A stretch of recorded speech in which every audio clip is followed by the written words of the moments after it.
जी हाँ दोस्तों, देश भर के लाखों केंद्र कर्मचारी और पेंशन भोगियों के लिए मोदी सरकार की तरफ से बड़ी खबर निकलकर सामने आई है।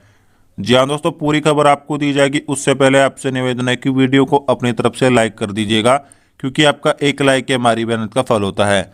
साथ ही अगर चैनल पर फर्स्ट टाइम विजिट किया तो नीचे ब्लैक कलर के सब्सक्राइब बटन को दबाकर चैनल को सब्सक्राइब अवश्य कर लें, क्योंकि ये चैनल आपको सरकारी कर्मचारी, भूतपूर्व सैनिक और भूतपूर्व जवानों से जुड़ी हुई हर जानकारी सही समय पर व सटीक तथ्यों के हवाले से प्रोवाइड कराता है।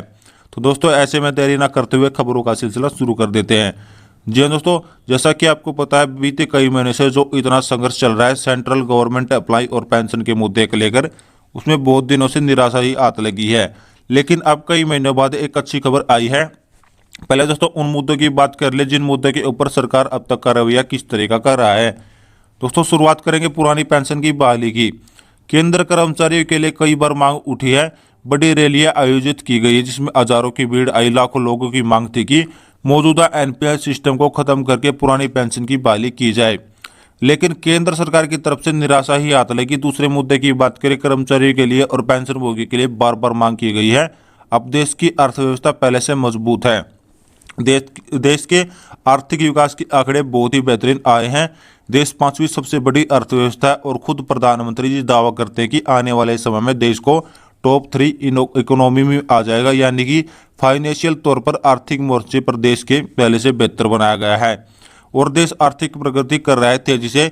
ऐसे में तो कर्मचारियों और पेंशन भोगियों की 18 महीने की महंगाई भत्ते और महंगाई राहत का भुगतान न करना, इस मोर्चे पर सभी केंद्र पेंशन भोगियों और केंद्र सरकार की तरफ से निराशा ही आत लगी है।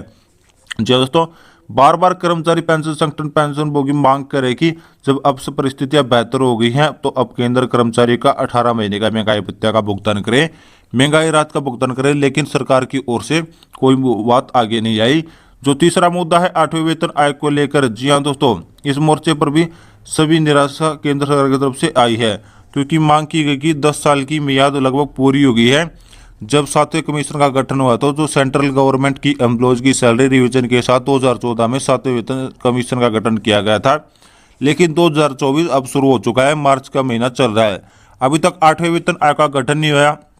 इस मोर्चे पर भी कर्मचारी और पेंशन भोगियों को निराशा ही हाथ लगी। तो तीनों बूढ़े मुद्दे का सेंट्रल गवर्नमेंट एम्प्लॉय और पेंशनल निराशा हाथ लगी। तो और पूर्व सैनिकों को भी अलग से उनकी 1 रैंक 1 पेंशन टू एरिया ना करना, इस मोर्चे पर भी निराशा हाथ लगी। लेकिन अब बहुत लंबे अरसे के बाद एक अच्छी खबर आई है केंद्र पेंशन भोगियों के लिए। जी हाँ दोस्तों, जैसा कि आपको पता है, कुछ हफ्ते पहले कंट्रोलर ऑडिटर जनरल यानी सीएजी की तरफ से एक चिट्ठी जारी की गई थी, जिसमें नेशनल इंक्रीमेंट के प्रावधान को लागू किया गया था। यानी कि 11 अप्रैल 2023 को बाद जो पेंशनर है, जो कर्मचारी 30 जून और 31 दिसंबर को इंक्रीमेंट से ठीक एक दिन पहले ही 1 साल की सर्विस के करने के बाद रिटायर्ड हो जाते, तो भविष्य में रिटायर्ड होने के बाद उन नियमों का पालन किया गया है।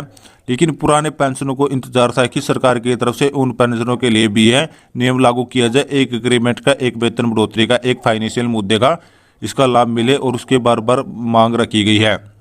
दोस्तों, जैसा कि आपको पता है, बहुत ही पेंशनर इंतजार कर रहे हैं। Department of personal and training की तरफ से सरकार ने डीओपीटी की तरफ से पेंशनरों के लिए वह चिट्ठी जारी की। और नेशनल इंक्रीमेंट के मामले में एक और अच्छी खबर निकल कर आई है। इंटरनेट और सोशल मीडिया की खबरों को वह अगर सही माने तो डीओपीटी की तरफ से एक मामला डिपार्टमेंट ऑफ लीगल अफेयर में जा पहुंचा है। यानी कि अब इस मामले को 2 डिपार्टमेंट काम कर रहे हैं, department of personal and training और डिपार्टमेंट ऑफ लीगल अफेयर्स को, क्योंकि यह सुप्रीम कोर्ट आदेश है। सुप्रीम कोर्ट में यह याचिका की यानी पिटीशन की तरफ से इंक्रीमेंट के मामले पर सुनवाई की गई थी और सुप्रीम कोर्ट के द्वारा इंक्रीमेंट के मामले पर जजमेंट भी दिया गया था। 11 अप्रैल 2023 को जजमेंट आया और पिटीशन को 30 जून 2006 से रिलीज किया गया था। एक इंक्रीमेंट को लाभ अब पुराने पेंशनों की जो संगठन है उनकी भी मांग की गई है कि जल्द से जल्द इस मामले और उन पेंशनों की भी इम्प्लीमेंट किया जाए जो 11 अप्रैल 2023 को पहले रिटायर हुए थे। यानी कि 30 जून और 31 दिसंबर की रिटायर्ड होने वाले पेंशन रिटायर हो चुके हैं।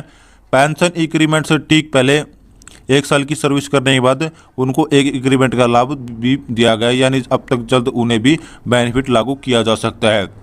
जी हाँ दोस्तों, उन्हीं के लिए बेनिफिट लागू किया जाता है, क्योंकि अब 2 डिपार्टमेंट बहुत गहराई से इस मुद्दे का विचार कर रहे हैं और कर्मचारियों की कभी भी मोहर लग सकती है। कभी भी एक अच्छी खबर सेंट्रल गवर्नमेंट पेंशन के लिए आ सकती है। जो 30 जून और 31 दिसंबर को रिटायर्ड हुए हैं वही दोस्तों अगले वेतन आयोग को लेकर भी काफी असमंजस बनी हुई है।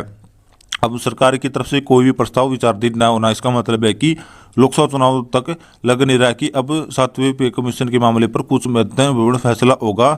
सरकार बनने के बाद उम्मीद की जा सकती है कि सेंट्रल गवर्नमेंट अप्लाई और पेंशनों की सैलरी रिवीजन के लिए पेंशन रिवीजन के लिए अगले वेतन का गठन नई सरकार कर सकती है। इस मामले के ऊपर बार बार मांग की जा रही कि जल्द से जल्द वेतन आयोग का गठन किया जाए।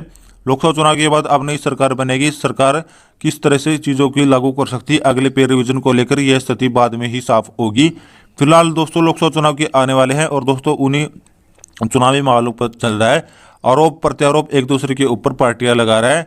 सत्ता पक्ष अपने आप को बेहतर बताने का प्रयास कर रही है, विपक्षी अपने आप को बेहतर बनाने का प्रयास कर रहा है। जनता का भरोसा जीतने का हर संभव प्रयास किया जा रहा है। ज़्यादा से ज़्यादा वोट एक दूसरे के प्रति मिलते रहे तो कोशिश की जा रही कि कैसे कैसे जो वोटर हैं उनको विश्वास लिया जाए और अपने पक्ष में वोट डलवा जाए।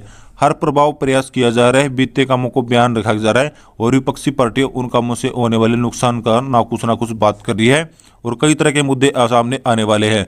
दोस्तों ये चुनावी माहौल में चुनावी लड़ाई चलती है रहेगी, बातों का आदान प्रदान होता रहेगा, लेकिन चुनाव होने के बाद जब नई सरकार का गठन होगा तो नई सरकार का मंत्रिमंडल का विस्तार हो जाएगा, शपथ ग्रहण समारोह हो जाएगा और अगले 5 साल के लिए देश की हित की नई सरकार क्या क्या फैसले लेती है आने वाला वक्त ही बताएगा चलेगा। और उससे पहले सेंट्रल गवर्नमेंट एम्प्लॉय और पेंशन के मुद्दे यानी कि वेतन के मामले का फैसला किया जा सकता है, उसका इंतजार रहेगा, क्योंकि अब तक का वेतन का गठन ना करना ये ना ये एक दूसरे संकेत का इशारा करता है। वहीं कई दूसरे फॉर्मूले का विचार ना करना, इसका सबका खुलासा होने वाला आने वाले कुछ महीने में पता चल जाएगा। जी दोस्तों इंतजार कीजिए, नेशनल इंक्रीमेंट के ऊपर खुशखबरी जल्द मिल सकती है, उसका भी इंतजार हजारों लोग कर रहे हैं। दोस्तों रात की चर्चा बहुत अच्छा लगा, कमेंट में जरूर बताइए। नई नई जानकारी 8वें वेतन आयोग को लेकर इस चैनल के माध्यम से आपको दी जाएगी, तो आपसे निवेदन है कि वीडियो को लाइक करें, शेयर करें तथा चैनल को सब्सक्राइब करें। तो दोस्तों मिलते हैं एक और नई वीडियो के साथ, जब तक के लिए धन्यवाद। जय हिंद, जय भारत।